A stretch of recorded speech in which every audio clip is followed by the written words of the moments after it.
네, 여러분 반갑습니다. 박천종 목사입니다. 여러분 한 주간도 주님의 은혜 안에 평안하시고 또 모든 것이 형통하셨기를 소망합니다. 날씨가 점점 무더워져 가고 있는데요. 이 무더워진 날씨 속에서 여러분들 육신의 건강도 잘 챙기실 뿐더러 또 영혼의 건강도 잘 붙드셔서 또 아무쪼록 이 영육간에 강건한 우리 모든 길 공동체 청년 여러분들 다 되시기를 또 주님의 이름으로 축복합니다. 오늘 우리가 함께 나눌 말씀은 바로 출애굽기 39장 1절에서 21절의 말씀입니다. 이 출애굽기 39장의 말씀은 특별히 제사장의 옷에 관한 그러한 내용들을 기록하고 있는 본문이기도 한데요. 그 내용들을 들여다보면은 정말 이 제사장의 옷이 얼마나 정교하고 또 정성스럽게 만들어졌는가를 우리가 단번에 느낄 수 있게 됩니다. 성막을 지을 때도 그랬던 것처럼 그 성막 안에서 이제 직무를 감당하는 제사장의 옷 역시도 그냥 허투루 지어진 것이 아니라 분명한 하나님의 말씀을 따라, 곧 명령을 따라서 정성을 들여서 지어졌다라고 하는 것이죠. 이 제사장들은 이 옷을 성소에서, 이 성막에서 섬길 때 입는 옷이었습니다. 그리고 제사장들만이 입을 수 있는 옷이었고요. 또 오늘 말씀에 기록된 이 에봇이라는 것은 제사장들 가운데 특별히 대제사장만이 입는 옷으로서 분명히 이것은 구별된 사람이 입는 옷이었던 것입니다. 여러분들 이 사진에 보시는 것처럼 이 제사장의 옷이 굉장히 화려하죠. 또 아름답습니다. 또 각양의 어떠한 보석들이라든지 진귀한 어떠한 이러한 것들이 사용된 것들을 보면은 분명히 이 제사장의 옷이 얼마나 아름답게 지어졌는가를 우리가 단번에 느끼게 되는데, 이 제사장의 옷은 곧 하나님의 영광을 상징적으로 나타내는 것이었기 때문에 그 모습 또한 굉장히 영화롭고 또 아름답게 지어진 옷이었습니다. 특별히 오늘 말씀에 보면 이 제사장의 옷을 만드는데 5가지의 실이 사용된 것들을 보게 되는데, 각각 금색, 청색, 자주색, 홍색, 그리고 가는 배실이라고 하는 백색의 실이, 이 5가지 색상의 실이 사용이 되었거든요. 그런데 물론 이 5가지 색상이 사용됨으로써 물론 겉보기에도 화려하고 아름답게 지어지는 목적도 있었겠지만, 이 각자의 실마다 담겨져 있는 그 영적인 의미들이 있었습니다. 금색은 순결함과 정결함을 상징하고요. 청색은 하나님의 넓은 사랑과 그리스도의 거룩한 성품을 상징하는 것이었습니다. 자주색 실은 하나님의 존귀하시고 어떠한 공의로우신 성품을 상징하는 것이었고, 홍색 실은 바로 우리를 위해서 십자가에서 희생당하고 피 흘리신 그 예수님의 보혈을 상징하는 것이었습니다. 끝으로 가는 배실, 곧 이 백색의 실은 예수님의 순결한 성품을 상징하는 것이었죠. 그래서 이 5가지 색상의 실들은 결국은 궁극적으로 하나님의 속성과 그리고 그리스도의 성품을 상징하는 그런 영적인 의미들이 담긴 실들이었고, 이것을 통해서 지어진 옷을 입는 제사장은 마찬가지로 그에게는 바로 거룩함과 또 정결함이 강조되었다는 것을 우리가 깨닫게 되는 것이죠. 이 구약시대의 제사장들이 과연 오늘날 우리가 살아가는 이 시대의 우리 크리스천들과 바로 우리들과는 어떠한 연관과 상관이 있을까? 성경은 곳곳에서요, 바로 우리 그리스도인들을 이 시대의 제사장으로 그렇게 명하고 있는 것들을 보게 됩니다.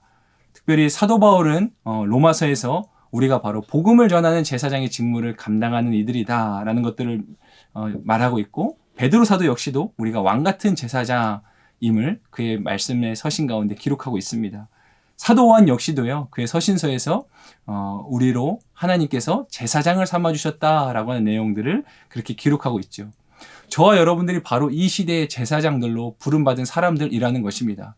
그 제사장만이 감당해야 될 거룩한 책임이 있었는데, 바로 동일하게 오늘날 제사장으로 부름받은 저와 여러분들도 그러한 거룩한 책임을 가지고 이 땅 가운데 살아가게 된다라고 하는 것이죠. 오늘 본문 말씀에 보면 그 제사장들만이 입었던 이 거룩한 옷을 집중적으로 다루고 있는 본문인데, 마찬가지로 이 시대의 제사장이라고 하는 저와 여러분들 역시도 이 시대의 제사장으로서 우리가 입어야 될 옷이 있다라고 하는 거예요. 과연 우리가 이 시대의 제사장으로서 입어야 될 그 구별된 옷은 무엇일까? 로마서 13장 14절 말씀에 보면 오직 주 예수 그리스도로 옷 입고 정욕을 채우려고 육신의 일을 애쓰지 마십시오. 아멘. 이 말씀 구절에 보면 바로 우리들은, 이 시대의 제사장으로 부름받은 우리들은 예수 그리스도로 옷 입은 제사장들이다 라는 것을 우리가 깨닫게 됩니다. 네, 그렇습니다. 여러분, 우리는요, 이 시대의 제사장으로서 바로 예수 그리스도를 옷 입고 살아가는 사람들인 거예요. 예수 그리스도로 옷 입었다라는 것은 무엇을 상징합니까? 바로 우리가 또한 하나님의 영광을 드러내는 존재로 부름받았다라는 것이고요. 우리가 이 예수 그리스도로 옷 입음으로 말미암아 그에 합당한 삶을 살아가야 된다라고 하는 것이죠. 죄와 멀리하고 또 날마다 성령의 인도함을 구하며 그 그리스도의 모습이 또한 온전한 우리의 모습이 되도록 그렇게 살아가는 것을 뜻할 것입니다. 그 사람이 무슨 옷을 입었는가가 또한 그 사람을 대변해 주는 것이 되잖아요. 우리는 바로 예수 그리스도로 옷 입은 사람들이다. 우리는 궁극적으로 하나님의 영광을 드러내고 또 그 예수님의 성품을 지닌 자로 이 땅 가운데 살아가야 될 거룩한 제사장의 책임을 받은 자들이다라는 것들 여러분들 꼭 기억하실 수 있길 바랍니다. 그런가 하면 특별히 오늘 이 제사장의 옷 가운데 보면 이 가운데 이제 중앙에 각양의 보석들이 있고요. 또 특별히 이 에봇을 연결하는 어깨끈 양쪽에 호마노라고 하는 보석이 있고 이 모든 보석들 위에는 바로 이스라엘 12지파 이름이 새겨져 있다라고 하는 내용들이 오늘 이제 본문 말씀에도 등장하고 있는 것들을 보게 됩니다. 여러분 우리가 그런 말 하잖아요. 내가 이제 어깨에 무거운 짐을 졌다. 어떤 책임감을 얘기할 때 그런 표현을 쓰는데 마찬가지로 제사장의 어깨에 있는 이 보석과 또 가슴 정중하게 달린 이 보석, 각양의 보석들 가운데에 그 이스라엘 12지파 이름을 새김으로써 바로 이 대제사장이 이스라엘 모든 백성들을 대표해서 그들을 대표하여 하나님 앞에 나아갔던 인물이라는 것들을 또한 상징적으로 나타내주고 있는 것입니다. 대제사장의 시선에 가장 가까운 곳에 이 어깨에 있는 보석에 그 이스라엘 12지파 이름들이 쓰여져 있었어요. 제사장은 또한 그 이름들을 볼 때마다 자신이 어떠한 역할을 감당하고 있는지를 늘 마음에 새길 수 있었겠죠.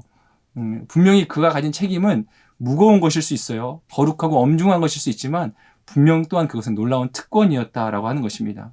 어떤 대제사장이 갖는 이러한 대표성은 곧 결국은 예수 그리스도를 상징하는 것과도 또한 일맥상통합니다. 무슨 말이냐면 예수님 역시도 우리 모든 인류를 대신하여서 대표하여서 십자가에 못 박혀 죽으심으로 우리 모든 인류의 죄를 사하셨던 것처럼 바로 대제사장이 그렇게 이스라엘 백성들을 대표하여 하나님 앞에 섰던 인물이라고 한다는 것이죠.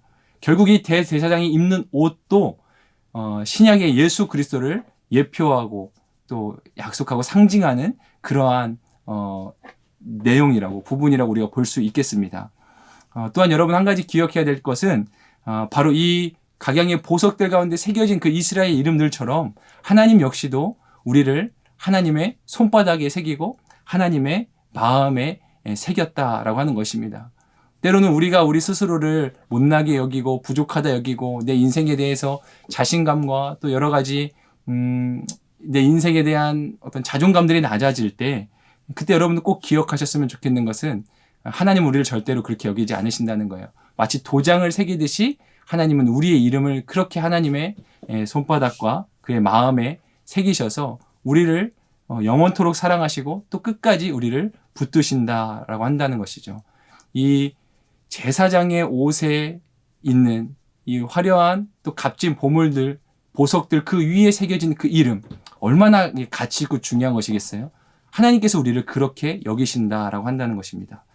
끝으로 오늘 말씀에 기록된 내용들을 보면 반복적으로 표현되는 것이 두 가지가 있는데 첫 번째가 바로 여호와께서 명령하신 대로라고 하는 표현이고요. 두 번째는 정교하게라고 하는 표현이에요. 여러분들이 우리의 인생이 바로 이와 같아야 된다는 것입니다. 우리의 인생은 뭐 세상의 기준이나 어떤 나의 방식, 나의 방법대로 그렇게 살아갈 것이 아니라요. 바로 여호와께서 명령하신 대로 세워져 가야 되는 인생이다. 뿐만 아니라 그냥 대충 막 살고 그냥 눈 가리고 아웅하듯이 그렇게 하나님을 섬기고 따르고 믿는 것이 아니라 정말 정교하게, 이건 무슨 말이냐면 정성을 다해서 최선을 다해서 그러한 의미들을 담고 있잖아요. 정교하게 지어진 제사장의 옷처럼 우리의 인생 또한 하나님 앞에 그렇게 정교하게 다듬어지고 만들어지고 세워져야 될 그러한 일이 필요하다고 볼 수 있겠습니다.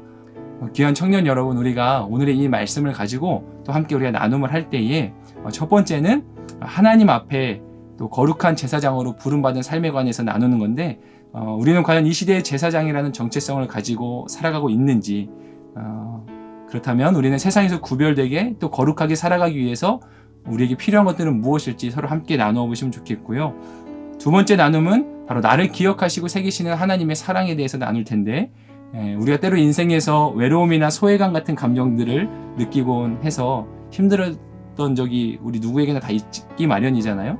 어떠한 그런 순간들을 함께 서로 나누고 위로를 나누면서 또한 한순간도 나를 잊지 않으시고 기억하시는 그 하나님의 사랑을 경험했던 일이 있다면 함께 나누어 보시면 좋겠습니다.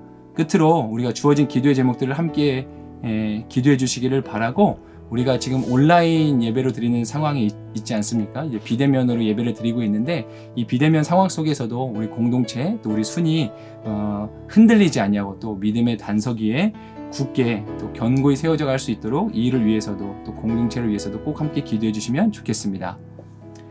그럼 이번 주도 여러분 모든 그 나눔 가운데 순마다 풍성한 하나님의 은혜가 넘치기를 소망하면서 이것으로 오늘 순모임 말씀 영상은 마치도록 하겠습니다.